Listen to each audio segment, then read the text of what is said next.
السلام علیکم ورحمۃ اللہ تعالی وبرکاتہ۔ قابل قدر میرے استاد اکرام اور میرے ہم سفر ساتھیوں اور باہر سے آئے ہوئے دیگر مہمان حضرات، آپ کو معلوم ہے کہ آپ نے کہانیاں تو بہت ساری سنی ہوں گی، لیکن آج میں بھی آپ کو ایک کہانی سنانا چاہتا ہوں۔ میری کہانی ہے کہ ظالم بادشاہ۔ ایک دفعہ کا ذکر ہے کہ ایک ظالم بادشاہ ہوا کرتا تھا۔ اس کی بارگاہ میں ایک جادوگر جادو دکھایا کرتا تھا۔ جب وہ جادوگر بوڑھا ہو گیا تو اس کو اس بات سے فکر ہونے لگی کہ میرا علم نجوم یعنی جادو کا علم کہیں ختم نہ ہو۔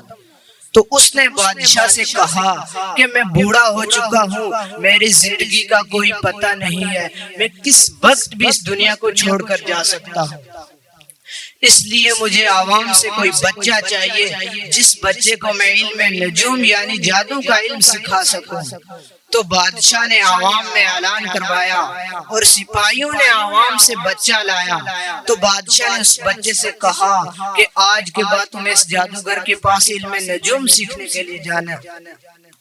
تو اس بچے نے کہا کہ ٹھیک ہے۔ تو بچہ آہستہ آہستہ اس جادوگر کے پاس علم نجوم سیکھنے کے لیے جانے لگا۔ اسی راستے میں ایک راہب بیٹھا کرتا تھا جو لوگوں کو دین کی باتیں بتاتا تھا اور اللہ کا ڈر سکھاتا تھا، اور اس بچے کو اس راہب کی کچھ باتیں اچھی لگی اور بچہ آہستہ آہستہ اس راہب کی طرف جانے لگا۔ بچے کی غیر حاضریوں پر جادوگر نے بادشاہ سے شکایت کی کہ بچہ بہت غیر حاضریاں کرتا ہے، تم ہی اس کو سمجھاؤ۔ تو بادشاہ نے بچے کو بلا کر کہا کہ آج کے بعد غیر حاضر نہ ہونا۔ ایک بار بچہ راہب کی بارگاہ میں جا رہا تھا کہ راستے میں ایک شیر جیسے جانور نے عوام کا راستہ روکا ہوا تھا۔ عوام وہاں سے آگے نہیں بڑھ سکتی تھی، تو اس نے ایک پتھر اٹھایا اور اللہ کی بارگاہ میں دعا کی، اے اللہ اگر یہ راہب سچا ہے تو اس کے وسیلے سے اس جانور کو ہلاک کر دے۔ تو وہ پتھر اس جانور کی طرف پھینکتا ہے اور وہ جانور ہلاک ہو جاتا ہے۔ یہ ماجرا دیکھ کر لوگ حیران ہو جاتے ہیں اور اللہ پر ایمان لے آتے ہیں۔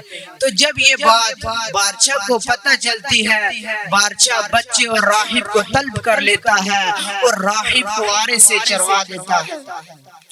ایک بار بادشاہ کی بارگاہ میں ایک نبہن شخص رہتا تھا جس کی آنکھوں کی روشنی چلی گئی تھی۔ وہ ہر ایک سے کہتا کہ میری آنکھوں کی روشنی واپس کر دو، میری آنکھوں کی روشنی لوٹا دو۔ تو اس نے یہ بات اس بچے سے بھی کہی۔ تو اس بچے نے کہا کہ ٹھیک ہے، میں تمہاری آنکھوں کی روشنی لوٹا دیتا ہوں۔ تو اس بچے نے اللہ کی بارگاہ میں دعا کی، اے اللہ تو رحیم ہے، اے اللہ تو کریم ہے، اے اللہ تو حکیم ہے، اے اللہ تو اس اندھے شخص کی آنکھوں کی روشنی لوٹا دے۔ اور اس اندھے شخص کی آنکھوں کی روشنی لوٹاتی ہے۔